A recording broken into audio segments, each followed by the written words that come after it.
दुश्मन को खत्म करो। अंधेरे में उनकी ओर बढ़ रहे उन योद्धाओं को देखकर गुरु अश्वंथ ने गंभीर होकर तुरंत आदेश दिया, शिष्यों, कोई भी लड़ाई नहीं करेगा। दुश्मन को हमारी मौजूदगी के बारे में पता नहीं चलना चाहिए। पीछे हटो। वो लोग अपना घोड़ा लेकर पीछे भागे।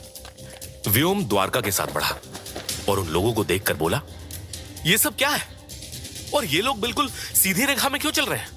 गुरु अश्वंथ ने जल्दी से अपने थैले में से कुछ शीशियां निकाली और उन सबको बांटते हुए कहा, इन सब पर वशीकरण किया गया है, इसीलिए इनसे लड़ाई करने का कोई मतलब नहीं है। चलो, हमें जंगल की ओर चलना है। वो सभी फौरन अजीब सी धुंध वाले जंगल की ओर निकल पड़े। गुरु अश्वंथ ने अपने द्वारा दी गई शीशियों की ओर इशारा करते हुए कहा, यह इस जंगल की जहरीली हवा का असर कम करने वाली दवा है, सभी लोग इसे पी लो। व्योम ने उस शीशी को देखकर हैरानी से कहा, जहरीली हवा? अब इसका क्या मतलब है? अवनी ने तुरंत जवाब दिया, जल्दी पियो, वरना मरने के बाद पता चलेगा कि इस जंगल में जहरीली हवा का वास है। वो सैनिक हमें इसीलिए इधर की ओर ढकेल रहे हैं ताकि हमारे बेहोश होते ही हम पर काबू पाया जा सके। यह सुनकर व्योम ने वो औषधि पीते हुए कहा, अगर हम दुश्मन से इस तरह भागेंगे तो वो लोग हमें कायर समझेंगे। नहीं व्योम, हम भाग नहीं रहे, हम रणनीति बना रहे हैं। कभी कभी पीछे हटना भी जरूरी होता है। गुरु अश्वंथ के शब्दों में अजीब सी गंभीरता थी। आधे जंगल को पार करते ही उन्होंने अवनी से पूछा, तुम हो कौन और तुम्हारे वो नक्शे उन डाकुओं के हाथ कैसे लगे? अवनी पहले थोड़ी देर शांत रही और फिर बोली, मैं तक्षशिला के राजा राघवज्र के लिए काम करती हूं। कैसा काम ये मैं बता नहीं सकती, और जहां तक उन नक्शों की बात है तो उसे उन डाकुओं में से किसी एक ने चोरी किया था। वो लोग बात करते हुए छोटी नदी के पास पहुंचे ही थे। इतने में वो सैकड़ों वशीकरण जादू में कैद सैनिक फिर से वहां आ पहुंचे और उनकी आवाज पूरे इलाके में गूंज उठी। खत्म करो! गुरु अश्वंथ ने अपने घोड़े की लगाम खींचते हुए कहा, चलो हमारे साथ, अब बात करने का वक्त नहीं है। जैसे ही उन्होंने भागते हुए नदी पार की, वैसे ही वो सैकड़ों सैनिक पानी में कूद पड़े और व्योम ने पूरे आत्मविश्वास से कहा, चिंता मत करो, इनके लिए मैं अकेला ही काफी हूं। जल शक्ति अपना असली रूप दिखाओ। व्योम ने अपनी शक्ति से पानी के बहाव को तेज कर दिया। नदी का पानी अचानक तूफानी रफ्तार से बहने लगा। यह देखकर अवनी के साथ साथ वो सभी हैरान रह गए और पीछे से आने वाले सैनिक पानी की तेज धारा में बह गए। तो इसमें जल शक्ति है? अवनी ने यह बात हैरान होकर कही और नदी पार करने के बाद द्वारका, जो अब तक चुप था, वो भी बोल पड़ा, मैं आप सभी के साथ और आगे नहीं बढ़ सकता, मुझे दूसरे रास्ते अपने गांव वापस लौटना होगा। द्वारका अपना घोड़ा लेकर अंधेरे में गायब हो गया, जिसके बाद व्योम, गुरु अश्वंथ, रुद्रांश, अवनी और सारे शिष्य बहुत ही तेजी के साथ आगे बढ़ने लगे। तभी अवनी अचानक ही बोल पड़ी, यह सब तक्षशिला के राजा राघवज्र से जुड़ा हुआ है, जरूर कोई उनके खिलाफ साजिश रच रहा है। घने जंगल में पहुंचने के बाद व्योम ने नक्शा खोलते हुए धीरे से कहा, हमें पीछे के रास्ते से मायानगर में घुसना होगा। मैं मदद करना चाहता हूं, लेकिन मुझे अभी अपनी बहन रीवा को भी ढूंढना है, जिसे तंत्र घराने के लोग वहीं लेकर गए होंगे। अवनी उसकी बात को सुनते ही फौरन बोल पड़ी, कोई फायदा नहीं है, तंत्र वंश के लोग मायानगर छोड़कर दूसरे राज्य चले गए। व्योम ने तुरंत कहा, तुम तंत्र घराने को कैसे जानती हो? मैं तक्षशिला में रहने वाले सारे लोगों को जानती हूं। अब ये मत पूछना कैसे। इतना जान लो कि तुम जिनकी तलाश में हो वो लोग यहां से जा चुके हैं। अवनी बोलती जा रही थी और रात का अंधेरा और भी गहरा होता जा रहा था। चारों ओर अजीब सी आवाजें आ रही थी। तभी अवनी ने उन्हें बताया, अब हमें बहुत ही सावधानी से चलना होगा। मायानगर का ये रास्ता खतरों से भरा हुआ है। कैसा खतरा? व्योम ने पूछा। अवनी ने गंभीर आवाज में कहा, जादूगर, राक्षस और जहरीले जीव, लेकिन सबसे बड़ा खतरा वो जो मायानगर पर राज करना चाह रहा है। व्योम ने हैरानी से पूछा, कौन है वो? अवनी की आवाज में डर था। वहां का सेनापति, जो राजा राघवज्र के गायब होने की वजह से पूरा राज्य हथियाना चाहता है। तो मैं उन्हें हराऊंगा और राजा की मदद से अपनी बहन रीवा को भी ढूंढूंगा। व्योम के शब्दों में अजीब सा जुनून था। वो जानता था कि आने वाली चुनौतियां आसान नहीं होंगी, लेकिन उसे अपनी बहन रीवा को हर हाल में ढूंढना था। वो सुबह बिल्कुल रात के अंधेरे जैसी थी। व्योम, गुरु अश्वंथ, रुद्रांश और अवनी मायानगर की दीवारों के पास पहुंच चुके थे। शहर में एक अजीब सी खामोशी थी जो उन्हें परेशान कर रही थी। अवनी ने नक्शे को देखते हुए धीमी आवाज में कहा, यहां से पीछे की दीवार के पास एक गुप्त रास्ता है, बस हमें बहुत सावधानी से चलना होगा। गुरु अश्वंथ ने चारों ओर देखते हुए कहा, कुछ तो गड़बड़ है, यहां इतनी खामोशी स्वाभाविक नहीं है। रुद्रांश गंभीर होकर बोला, मुझे लगता है जैसे कोई हमें देख रहा है। व्योम ने अवनी की तलवार पर हाथ रखते हुए तुरंत कहा, कोई देखता है तो देखने दो, मैं लड़ने के लिए तैयार हूं। अवनी ने व्योम को इशारा किया, बकवास करना बंद करो, हमें यहां से कुछ दूर और चलना है, और अगर तुम ऐसे ही शोर करते रहोगे ना तो हमें जरूर कोई ना कोई देख लेगा। वो लोग दीवार के पास पहुंच गए और अचानक जमीन से धुआं निकलने लगा। उस धुएं के बीच से एक भयानक आवाज गूंजी, कौन है जो बिना इजाजत के मायानगर में घुसने की कोशिश कर रहा है? उनके सामने धुएं के समान पारदर्शी काला साया निकला। उसकी आंखें लाल खोखली थीं। काले साये ने उनसे डरावनी आवाज में कहा, तुम लोग यहां से चले जाओ, वरना तुम सबकी मौत होनी निश्चित है। व्योम ने उसे दांत पीसकर तुरंत जवाब दिया, यहां जो कुछ भी हो रहा है मैं उसे रोक कर रहूंगा। मुझे मेरी बहन को ढूंढना है, उसके लिए राजमहल पहुंचने से मुझे कोई नहीं रोक सकता। काला साया हंसने लगा,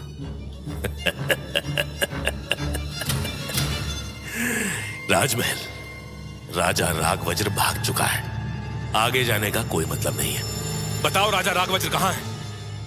उनके साथ क्या किया गया है? व्योम ने उससे गुस्से से पूछा और काले साई की आंखें चीख उठी। राजा राघवज्र को जादुई जंजीरों में बांधकर एक अंधेरी गुफा में छिपा दिया गया है और अब कोई भी उसे बचा नहीं सकता। काला साया अचानक से गायब हो गया और उसकी जगह पर सिर्फ एक काला धब्बा रह गया। अवनी ने राहत की सांस लेते हुए कहा, चलो हमें अब जल्दी करनी चाहिए। वो लोग दीवार के गुप्त रास्ते से मायानगर के अंदर घुसे। शहर के अंदर का नजारा देखकर उनके होश उड़ गए। सड़कों पर कोई भी आदमी नहीं था, सारी दुकानें बंद थी। व्योम ये देखकर बोल उठा, ये सब लोग कहां गए? अवनी ने चारों ओर देखते हुए कहा, कुछ तो बहुत गलत हुआ है यहां पर। अचानक एक छत से कूदकर एक आदमी उनके सामने आया। उसके कपड़े फटे हुए थे, वो बहुत डरा हुआ लग रहा था। उसने कांपती हुई आवाज में कहा, भाग भाग भाग भाग जाओ यहां से, प्रताप ने सारे लोगों को अपने काबू में कर लिया है। अवनी ने तुरंत पूछा, कहां है सारे लोग? वो आदमी अचानक रोने लगा और धीमी आवाज में बोला, राजमहल के नीचे बने कैद खाने में प्रताप किसी चीज को जगाने की कोशिश कर रहा है। क्या जगाने की कोशिश कर रहा है? व्योम ने उत्तेजित होकर पूछा और उस आदमी ने डरते हुए कहा, वो सबसे एक अजीब सा मंत्र जपवा रहा है, लेकिन उसके जरिए क्या जगाना चाह रहा है ये अंदर जाओगे तो खुद जान जाओगे। इतना बोलकर वो आदमी वहां से भाग निकला। राघवज्र के राजमहल के पास पहुंचकर उन्होंने देखा कि वहां पर भी अजीब सी खामोशी थी। महल के चारों ओर काले वस्त्र पहने हुए पहरेदार खड़े थे। व्योम ने नक्शे को देखकर कहा, यहां से एक सुरंग राजमहल के अंदर जाती है।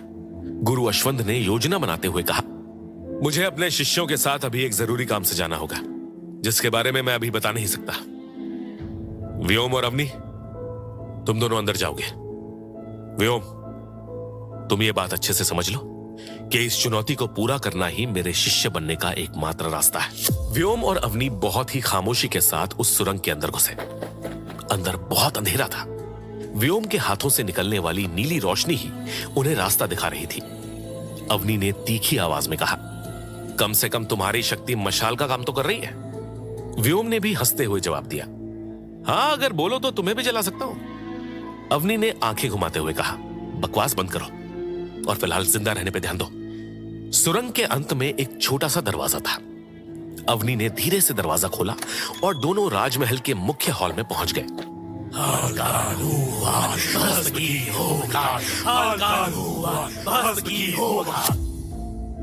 अंदर कुछ लोग मंत्रों का जाप कर रहे थे।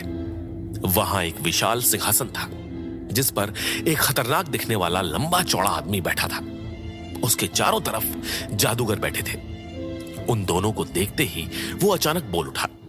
तुम सबकी शक्तियों को तो मैंने दूर से ही महसूस कर लिया था। तुम मेरे वशीकरण शक्ति में कैद सैनिकों से तो बच निकले, लेकिन मेरे हाथों से तुम्हें कोई नहीं बचा सकता।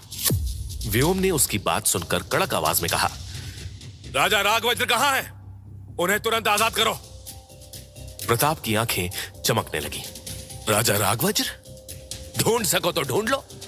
अवनी ने उससे तुरंत पूछा। प्रताप, तुम ये सब क्यों कर रहे हो? प्रताप ने अपने सिंहासन से उठते हुए कहा, क्योंकि मैं इस राज्य का असली हकदार हूं। राजा राघवज्र एक कमजोर शासक था। व्योम के हाथों से अचानक तेज नीली रोशनी निकली। वो गुस्से से बोला, अगर तुम इतने ताकतवर हो तो छुप छुप कर ये काम क्यों कर रहे हो? सामने आकर लड़ो। प्रताप ने व्योम की शक्ति को देखकर कहा, ओह, तो तुम्हारे पास भी शक्तियां हैं। देखते हैं ये कितनी मजबूत है। तेरे जैसों के लिए तो काफी है। व्योम ने अपनी शक्तियों को बढ़ाया और प्रताप चिल्लाया, तुम जल्दी ही पता लगा लोगे कि असली ताकत किसके पास है। उसने अपने जादूगरों को इशारा किया और वो लोग मिलकर एक मंत्र जपने लगे। इस मंत्र के साथ ही पूरा हॉल हिलने लगा। दीवारों से अजीब सी आवाजें आने लगी। अवनी ने डरते हुए कहा, ये लोग क्या करने वाले हैं? व्योम ने उसका हाथ पकड़ते हुए कहा, अवनी जल्दी साथ दो मेरा। व्योम के इतना बोलते ही अचानक राजमहल के चारों ओर से सैकड़ों सैनिक दौड़ते हुए आए। वो सब प्रताप के जादू के वश में थे। प्रताप ने हंसते हुए कहा, मैं तुम सबका इंतजार कर रहा था। आज तुम सब यहीं मर जाओगे। व्योम ने अपनी आंखें बंद की और गहरी सांस ली। अचानक उसके पैरों के नीचे की जमीन से पानी निकलने लगा। यह देखकर अवनी हैरान रह गई। व्योम अचानक चीख उठा, जल शक्ति, खत्म कर दो इन्हें। तुरंत उसकी शक्ति से महल के चारों ओर पानी की बौछार होने लगी। जैसे ही वो सैकड़ों सैनिक उन पर हमला करने आगे बढ़े, व्योम ने अपनी जल शक्ति से पानी के बहाव को तेज कर दिया और उनका पीछा करने वाले योद्धा पानी में बह गए। ये इतना सब कुछ कैसे कर ले रहा है? अवनी ने इतना बोलते हुए अपनी तलवार चलानी शुरू कर दी और वो कई सैनिकों को मारते हुए बोली, तुम्हारी शक्ति अच्छी है व्योम, लेकिन मेरी तलवार के सामने कुछ भी नहीं। व्योम कुछ बोलता कि तभी प्रताप के सैनिकों की संख्या तेजी से बढ़ने लगी। प्रताप ने चीख कर कहा, मुझे पता था कि कोई ना कोई मुझे रोकने आएगा, लेकिन आज तुम सब यही मारे जाओगे। एक साथ इतने सारे सैनिकों ने व्योम पर हमला करना शुरू कर दिया, जिसकी वजह से वो बहुत बुरी तरह से घायल होने लगा। लेकिन फिर भी व्योम उन सैनिकों को हराता जा रहा था। पर हर एक सैनिक को हराने के बाद दो नए आ जा रहे थे और व्योम को खून में लथपथ देखकर प्रताप मुस्कुराकर बोला, मैं यहां का राजा हूं, मेरी सेना अनंत है। अचानक प्रताप ने अपने मुख्य जादूगरों को इशारा किया, जिन्होंने एक साथ मंत्र जपा, बंधन शक्ति प्रकट हो, बंधन शक्ति प्रकट हो। तुरंत महल की छत से सुनहरी जादुई रस्सियां निकली, जो सांपों की तरह अवनी की तरफ लपकी। अवनी अपनी तलवार से रस्सियों को काटने की कोशिश करती, लेकिन वो तुरंत वापस जुड़ जाती। ये जादुई रस्सियां हैं, इन्हें काटा नहीं जा सकता। प्रताप मुस्कुराकर बोला। इतने में रस्सियों ने अवनी के हाथ पैर कसकर बांध दिए। अवनी तड़प उठी। ये देखकर खून से लथपथ व्योम चिल्लाया, नहीं, छोड़ो उसे। प्रताप ने अपनी काली शक्ति का गोला घुमाकर व्योम की ओर दे मारा और व्योम सीधा दीवार के अंदर धंस गया। इस लड़की को बंदी बना लो, लेकिन ये लड़का अब सीधा मौत के घाट उतरेगा। इतना बोलकर उसने शक्ति का एक बड़ा सा काला गोला व्योम की ओर दे फेंका, जिससे टकराकर व्योम खिड़की को तोड़ता हुआ महल के पुराने हिस्से में जा गिरा। तभी वहां खड़े सैनिक व्योम को नीचे गिरते हुए देखकर चीख पड़े, दुश्मन भाग रहा है। व्योम तुरंत उठा और भागते भागते महल के बिल्कुल ही प्राचीन हिस्से में पहुंच गया। वहां अंधेरे में कई सुरंगें थीं। वो एक में घुस गया और थोड़ी दूर भागने के बाद हाँफते हुए सांस लेने के लिए रुका। अचानक वहां की एक कालकोठरी के अंदर से एक भारी आवाज गूंज उठी, आओ व्योम, मैं तुम्हारा ही इंतजार कर रहा था। आखिर वो आवाज किसकी थी? उसे व्योम का नाम पहले से ही कैसे पता था? आखिर नंदराज के इस राज्य में कैसा जादू चल रहा था और प्रताप किन प्राचीन शक्तियों को जगाने में लगा हुआ था? जानने के लिए सुनिए इस रोमांचक कहानी का अगला भाग।